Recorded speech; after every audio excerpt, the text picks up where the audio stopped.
first of all, let's go back to what is financial education. It's not get a job, work hard, save money, and invest in a well-diversified portfolio of stocks, bonds, mutual funds, and ETFs. That's not it. Money is, the financial industry is two things: debt and taxes. Debt and taxes. And we still tell kids to go to school, get a job, work hard, save money, and get out of debt. Now, who tells them to do that? That's the most ridiculous thing there is. The book starts and it says, lie number 1, saving money will make you rich. Yeah, it never will. You know that. All taught that as kids. Yeah, because they can print it. Why would you save it and why would you work for it if they can print it faster than you can work for it? And number 2 is they keep dropping the interest rates on it. Japan still has zero interest rate policy. And the Japanese are the biggest savers in the world. And I'm Japanese, I'm 4th generation. They're not too bright. Right. Why do you keep saving when they're printing it?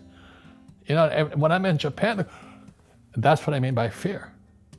They're so afraid because the Japanese, they're a good culture, but they do as they're told. Right. It's very conformist. Very conformist, very conformist. So they just do as they're told, and then they just save money. They're afraid they might make a mistake. They're good little students in school. Go to school, get a job, don't make mistakes. Right, and that's what school conditions people to do, Correct. is to not get mistakes. Correct. Get an A on the test, show up and do your homework. But to be a great entrepreneur, an investor, and a great rich person, you have to engineer mistakes into your life. And the military education is different than academic education. We're taught to make mistakes. So every day I'd fly and we had to kill the engine on our aircraft and crash. So what happens to the average person in a financial crash, they don't know what to do. And right now, as you know, for the middle class of the world, we're in a crash.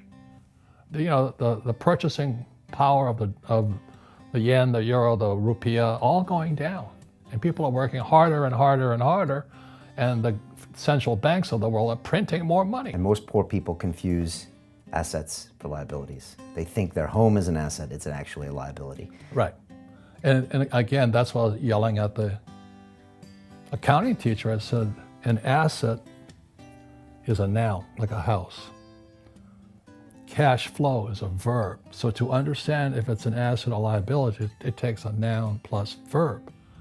So if the cash is flowing out of your pocket, it's a liability. If the cash is flowing into your pocket, asset, verb, it's an asset. So I own 7,000 rental properties. Those are assets. Every month, the cash flows in. Whereas many people have the big house on the hill and the cash is flowing out. Right. And they're going broke. Right, it's like a frame of mind. The reason the rich don't work for money is number 1 expense is tax. See, there's 3 kinds of income: earned, portfolio, passive. So earned income is if I get a job, that's earned income. If I'm a doctor or a programmer, that's earned income because I'm working for it. If I buy, let's say, Apple for $10 and I sell it for $20, that's portfolio income, capital gains. Yeah. But passive income, which is cash flow, is never taxed. So it's not, and so these guys are screaming right now in America, tax the rich. I said, good luck. Because most of the guys complaining, they don't know there's 3 kinds of income.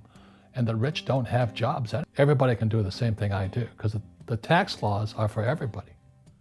We don't say, well, the tax laws are only for the rich. No, the tax laws are for everybody to use if you have the right financial education.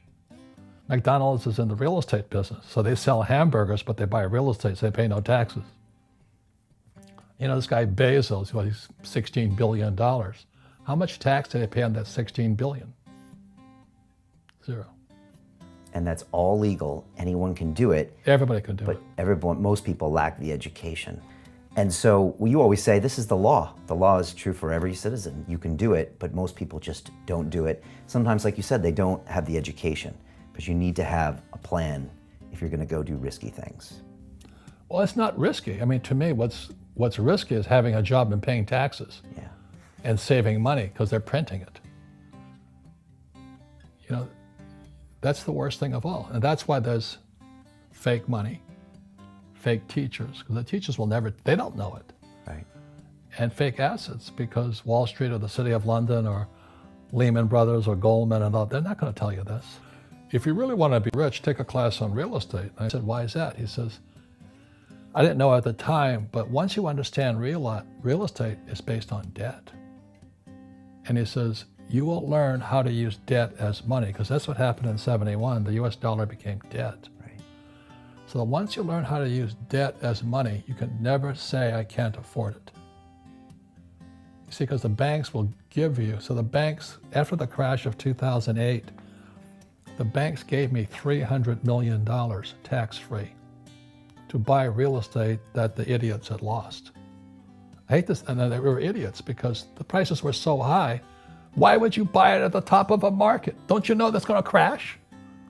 They, oh, no. This is, that was the subprime, was the derivatives market, the MBSs and all that stuff, had driven the price of real estate so high, and the rest of us were just waiting. And then when the whole thing came crashing down, all this real estate was now available, and they needed, the Fed and those guys in the Treasury needed guys like us to go in there. So Wall Street gave us hundreds of millions of dollars to mop up all that real estate these guys had lost. Now, it's fair because everybody could do it. Right. So, when I asked the average guy, I said, why don't you use debt? They can't even get a loan because their scores, their FICO scores, I don't even have them here, are so bad. Right. So that's what's going on in the world today. It's fake money, fake teachers, fake assets. The school teachers will never tell you that because they don't know it. My poor dad never knew that. And they think the rich are crooks. The rich just play by different laws. The rules are the same, but you have to do what the government wants you to do.